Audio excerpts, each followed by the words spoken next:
alors que nous avons commencé. Voilà comment intelligemment nous avons réagi. Voilà, et je pense que c'est juste de réagir comme ça. C'est juste. Bédier, nous on n'est pas Bédier. Bédier, j'ai trouvé Laurent Gbagbo à la haie, avec la lucidité qu'on lui connaît. Il dit, oh, il faut laisser Bédier. Henri, il a trop de biens à travers le monde. Et il a peur qu'on ait mette la main sur ses biens. C'est pour ça qu'il agit comme ça. C'est ça un grand homme. Donc celui-là, on ne peut pas aller derrière lui. Quelque part, moi-même, j'ai dit aux amis du PDCI, j'ai dit, bon, le président Bédier, il a appelé ses militants à voter pour Ouattara. Peut-être, quelque part, n'a-t-il pas totalement tort. Parce qu'avec ce que nous avons vu, notre pays pris en tenaille, en détenant 3 mouvements, l'ensemble de la Côte d'Ivoire est quadrillé, occupé par des hommes en armes, jusque dans les plus petits hameaux. Et les gars pouvaient nous exterminer tous. Peut-être aussi, si Bédier n'avait pas lancé cet appel-là, ils allaient dit tuer tous les Ivoiriens. Et parce qu'on est surpris, on aurait été tués effectivement. Nos parents ont fui les villages, ils sont rentrés en brousse. Il y en a qui allaient mourir là-bas. Tout le monde, on a été tous pris en tenaille. Peut-être à cause de l'appel de Bédier, les parrains de Ouattara qu'on a découvert au fur et à mesure, ils ont dit non, puisque Bédier a lancé l'appel à ses militants pour voter Ouattara, laissons l'autre aspect. Quand il sera élu, il va maintenant politiquement gérer pour réaliser la totalité de l'objectif qu'on s'est assigné, c'est-à-dire complètement recoloniser la Côte d'Ivoire. Donc ça là, Bédier son temps est passé. Mais les jeunes, vous qui êtes là, on ne vous demande pas de faire des conférences, de faire des meetings comme nous on le fait. Nous on est déjà des pourris, mais quand même, vous pouvez de temps en temps élever le ton pour dire oui, ce que nos frères du pays exigent là, la mise en place d'une commission, il faut renouveler la composition de la CEI, il faut reprendre les listes, il faut retirer que ceux qui sont en exil rentrent, ceux qui sont en prison ils sortent là. Nous pensons que c'est juste, dans un état de droit et de démocratie, il faut le faire. Vous pouvez faire ça. Mais ils sont tous approchés à leur ventre, ils ont peur. Mais à cause de la peur et du nombrilisme des gens du PDCI, nous on ne peut pas laisser la Côte d'Ivoire brûler. C'est ça aussi, nous avons un devoir vis-à-vis de l'histoire. Voilà ce que je voulais répondre sur ce point. Monsieur Louka, pourquoi ne pas, en quelque sorte, faire une sorte de spécialisation avec telle formation politique? J'ai pris rendez-vous avec tel dirigeant d'entreprise. J'ai pris rendez-vous avec Bouygues. J'ai pris rendez-vous avec le directeur Afrique de Bolloré, de Lagardère. Moi, c'est mon devoir d'aller vers eux pour leur expliquer la politique économique du pays. Nous, comment on conçoit l'impôt, comment on conçoit nos politiques douanières, comment on gère les marchés publics. Parce que Ouattara, c'est sur la base du mythe qu'il constitue pour avoir servi au pays, pour avoir été au FMI, pour avoir été gouverneur de la Banque mondiale, qui nous a noyés. C'est nous, on n'a pas communiqué assez. Nos représentations n'ont rien fait, je le dis. Avec Francis, ils n'ont rien fait. La représentation, ce n'est pas de rester là pour dire, quand tel dirigeant arrive, je vais organiser un grelot pour l'accueillir. Hein. C'est ce travail de fond que nous attendons des représentations. Et Brigitte n'a pas fait ça. Je suis arrivé à Paris, j'ai ouvert les oreilles, j'ai ouvert les yeux. Nos camarades français qui se battent aujourd'hui, les Michel Gali, les Denis Briand, et tous les Albert Bourgi, ils sont venus voir pour dire, mais le pays n'est pas représenté ici. Sans compter les rapports conflictuels qui existaient entre les Ivoiriens eux-mêmes, sur la base de l'argent. Nous, on n'a pas mis de représentation pour dire il faut se servir de l'approvisionnement de Laurent Gbagbo comme d'un fonds de commerce pour réunir de l'argent et puis frimer. Non. Encore cet argent qu'ils le font et qu'ils appuient la direction du parti qui souffre, qui crame au pays, on peut comprendre. Mais prendre pour fignoler, pour faire n'importe quoi, je t'enlève. Parce que tu ne travailles pas. Et je te fais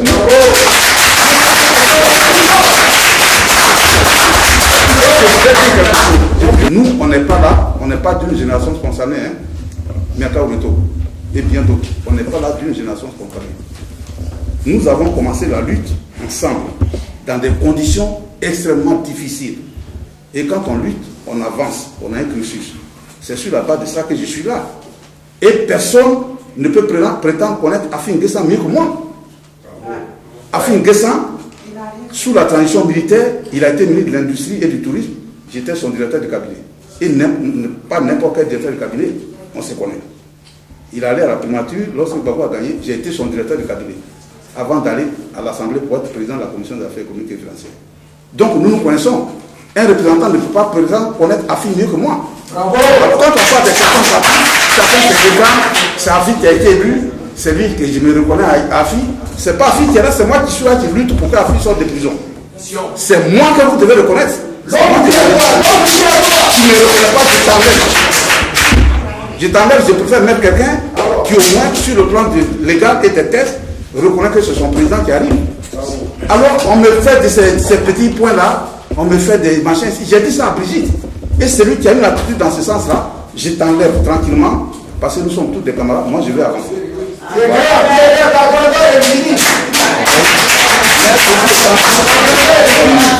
Ceci étant dit, je ne suis pas là pour faire des règlements de compte. Non, on ne fait pas la politique avec des règlements de compte. C'est pour ça que je vous dis, pour que ce soit clair dans l'esprit des uns et des autres. Je ne suis pas là aussi pour sanctionner. Je sais que dans cette division du travail, en fait, il ne dit pas son nom, chacun fait ce qu'il peut faire. Et vous tous, les militants que vous êtes ici de la diaspora, la preuve, vous êtes là, hein. Il y en a qui ont dû prendre des congés pour être là avec nous depuis que nous sommes arrivés. Ça veut dire que vous perdez quelques euros. C'est au nom de la libération de Laurent Gbagbo. Donc ce n'est pas au moment où nous avons tous lutté et qu'on commence à voir le bout du tunnel qu'il faut sanctionner, qu'il faut dire toi, Fouloukan, toi, fais ça. Non, non. Mais il faut former, il faut éduquer pour que nous voyons tous dans la même direction sur des bases claires. Voilà, c'est ce que je voulais dire. Bravo. Bravo. Voilà. Alors, Mimi Kouda, mon frère de Soubré, je voudrais te saluer. Oh, oui. Et te féliciter pour ton attitude et ta position politique. Mais par rapport à ce que tu as soulevé, je crois que j'ai répondu un peu à ça. C'est des attitudes de délation qui tendent à dénigrer. Oui, Miaka est venu, il est allé à l'ambassade, ils ont sablé le champagne. Oh là là, quelle misère de la politique. C'est des gens qui n'ont aucune formation politique, ça. Ça, il faut le dire. Voilà, qui pensent qu'il faut dénigrer Miaka Weto. Il est venu, il est allé à l'ambassade, ils ont sablé le champagne, et je sais d'où ça vient. Il y a eu même des trucs qu'on a mis sur les réseaux sociaux pour raconter n'importe quoi. Mais moi, je ne réponds pas à des gens qui font preuve d'ignorance. Voilà, c'est mon devoir de les former. J'ai dit, qu'on le veuille ou non, la France, c'est la puissance qui nous a colonisés. Et je vous le dis, j'étais aux États-Unis en 1994 quand commençait la crise du Rwanda. On a parcouru beaucoup d'États américains, hein. Washington, New York, l'Ohio, l'Iowa, le Mississippi, tout ça là. Et on avait l'occasion aussi d'échanger avec les structures, les grandes structures, des décisions aux États-Unis. Et chaque fois, moi j'interpellais ceux qui animaient nos réunions, j'ai dit, mais le Rwanda commence à brûler, vous êtes là. Et les Américains, leur réponse c'était toujours vraiment comme une goutte d'eau. Ils disent, mais et la France? Parce que pour eux, c'est la France qui a colonisé le Rwanda. S'il y a un problème au Rwanda, c'est la France d'abord, avant les États-Unis. Ça veut dire la Côte d'Ivoire, quelle que soit la nature du problème, c'est la voix de la France. Quel que soit celui qui est au pouvoir, même si c'est Sarkozy qui a mis le feu, Hollande arrive, c'est lui qu'il faut voir, le ménager, pour qu'il ait une certaine position en notre faveur. Parce que Laurent Gbagbo dit que les pays n'ont pas d'amis, ils n'ont que des intérêts. Ça, c'est fondamental. Vous perdez ça de vue, vous jouez la comédie. Les pays n'ont que des intérêts. Hollande socialiste, tu vas rester, tu vas mettre rentrer la France dans les brancards. Ah, les Français, foutez-nous de la paix, faites cela. Tu es sûr que tu vas rester 10 000 ans là où tu es, même si l'Italie te soutient, l'Allemagne te soutient, tant que la France n'a pas dit, ah, c'est lui qu'on a mis là, il nous a trompés, nous revenons en arrière, tu ne peux pas avancer. Or, qu'est-ce qu'il en était?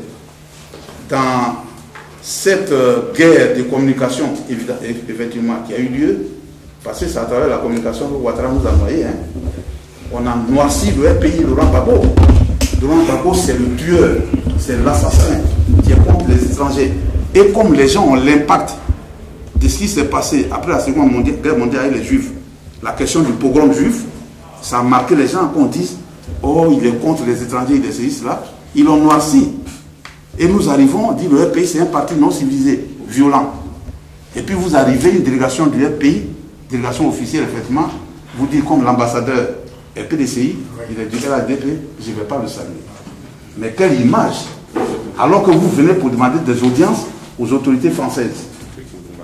Ils ont la caméra braquée sur vous. Dès lors qu'ils apprennent que vous arrivez là, au moment où vous venez même pour cette mission, on a été surpris par l'accueil qui nous a été réservé depuis notre aéroport à Abidjan. C'est au salon d'honneur, nous sommes partis du salon d'honneur. C'était la première fois. Oh, habituellement, on descend en bas là-bas. Et on arrive là, on voit les policiers qui viennent nous accueillir, on nous met dans le salon d'honneur. Où est votre passeport, M. Meka? Vous êtes combien la délégation? Et on nous a donné un visa d'1 an depuis l'ambassade. C'est la première fois que j'en ai bénéficié. Donc mon passeport là, c'est le visa qui m'a été donné depuis février. Hein. Visa d'1 an.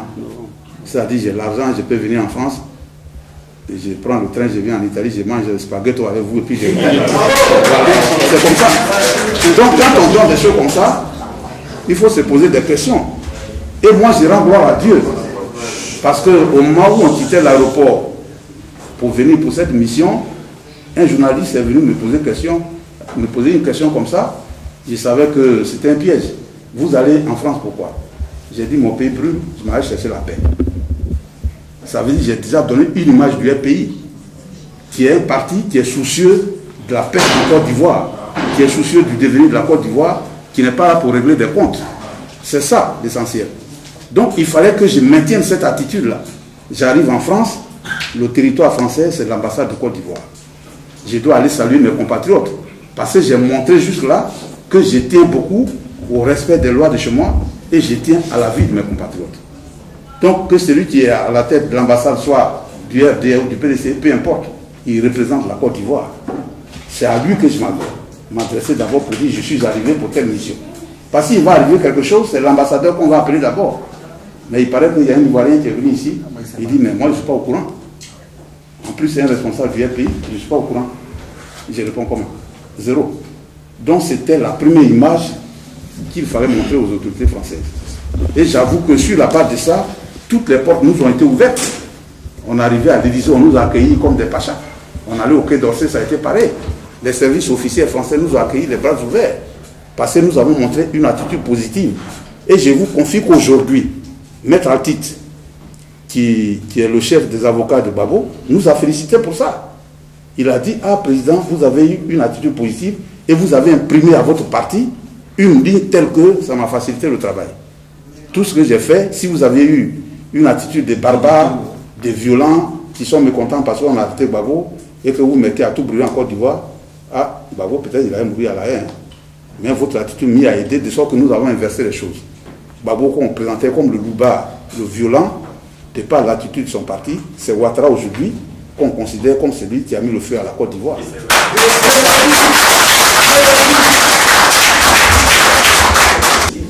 sont des attitudes qu'on nous fait gagner. Et nous avons gagné, nous avons déjà gagné. Bravo!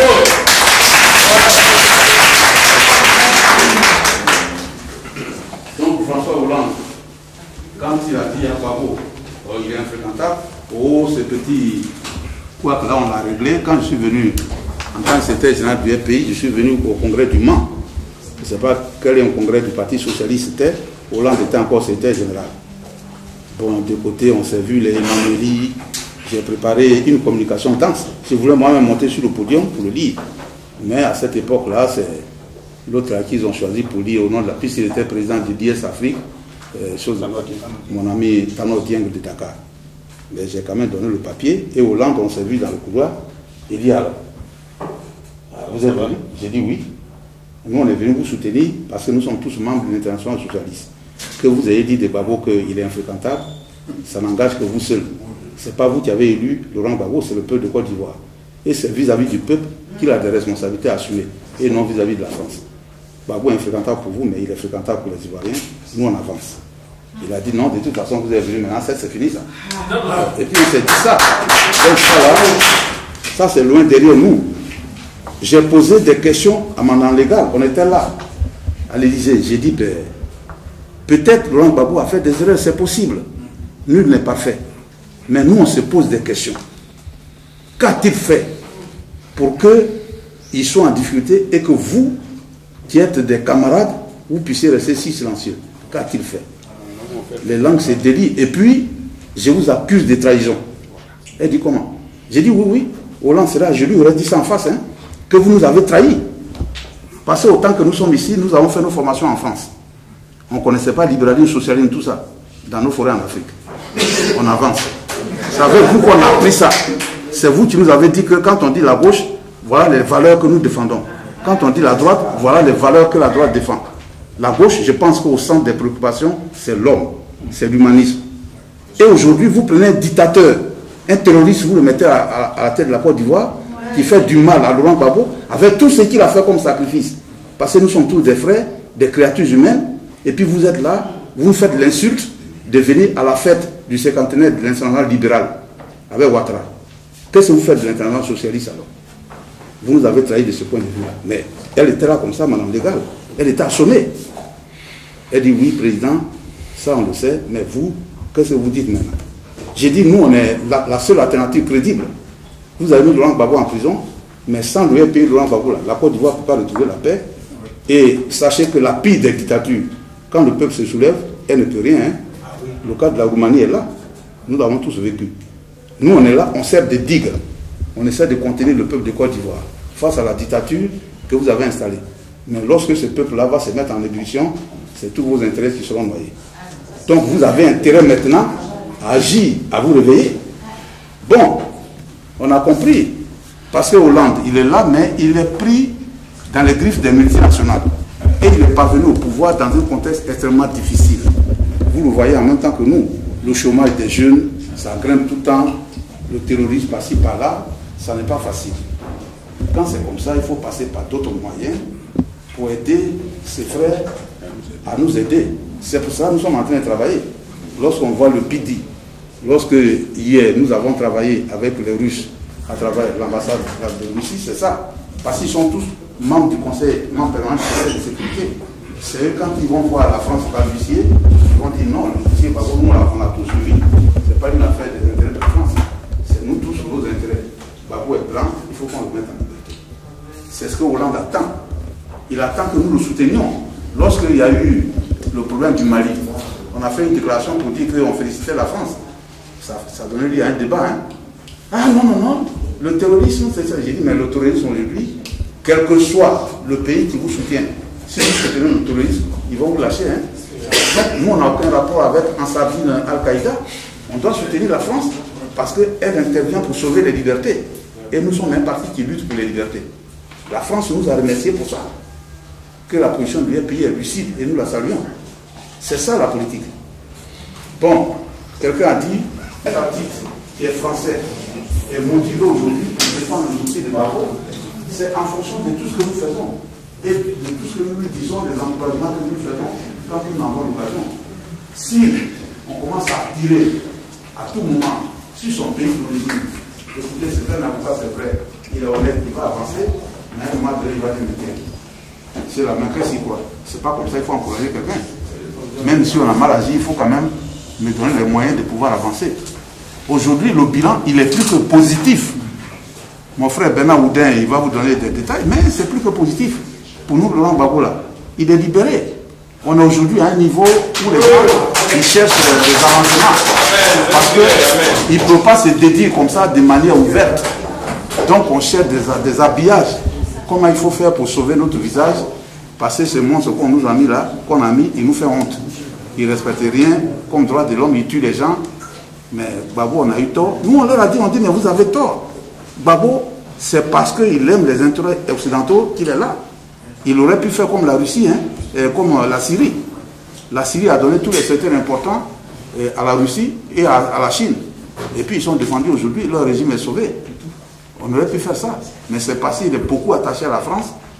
Il se considère d'abord français que son régime est tombé. Donc, il faut que nous manœuvrions et les choses avancent. D'abord, Laurent Gbagbo, c'est un grand homme, c'est un grand monsieur qui, par sa dimension, a confondu tout le monde. Sa culture a confondu tout le monde aujourd'hui. Et tout le monde a ses pieds. Et vous voyez comment Dieu travaille pour vous quand vous avez un cœur pur. Quelqu'un s'est sacrifié, il a tout donné au point de perdre son pouvoir.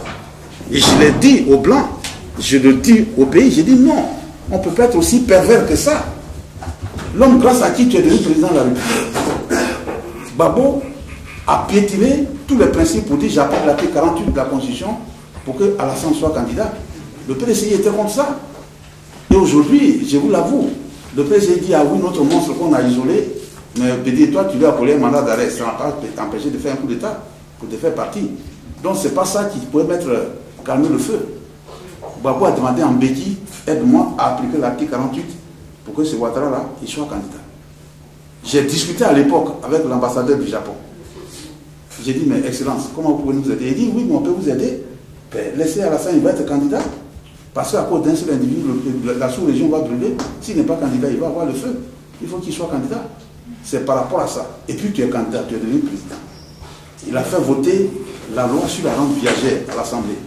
Partant de l'analyse qu'il y a des coups d'État et des violences en Afrique, parce que ceux qui occupent les hautes fonctions de l'État, quand ils ne sont plus là, ils deviennent des moins que rien. Donc, votons une loi pour que l'État les prenne en charge. Et en application de cette loi sur la rente viagère, Bédier, pour avoir été président de l'Assemblée nationale d'abord, ensuite président de la République jusqu'au coup d'État de 1999, Ouattara, pour avoir été premier du feu Boigny, ils percevaient chacun 10 millions de francs CFA par mois, ce que Gbagbo ne perçoit pas. Il leur a demandé, Bédier, pour avoir occupé ces deux fonctions, perçoit lui 22 millions. Laurent m'a donné la précision à la haie. En prison, il a dit non, Bédier, lui, il avait 22 millions. Et ça, c'est sans compter l'argent qu'il dégageait pour leur donner quand un élément de leur famille est malade, pour le faire évacuer soit en France, soit en Allemagne, aux États-Unis, tout ça pour les faire soigner. Et il leur a dit, choisissez 10 éléments parmi les FDS qui vont assurer leur sécurité. Et c'est ça qui était fait pour le compte de l'État, parce qu'il veut la paix, il veut la réconciliation. Alors, toi, un homme comme ça, tu es là, tu passes ton temps pour tuer les Ivoiriens, tu dis c'est les pro-Gbagbo. Mais les pro-Gbagbo, nous sommes majoritaires, hein. On est nombreux, ça veut dire que c'est toute la Côte d'Ivoire qui veut brûler. Et la vieille mère de Gbagbo, qui a 84 ans, elle est réfugiée au Ghana.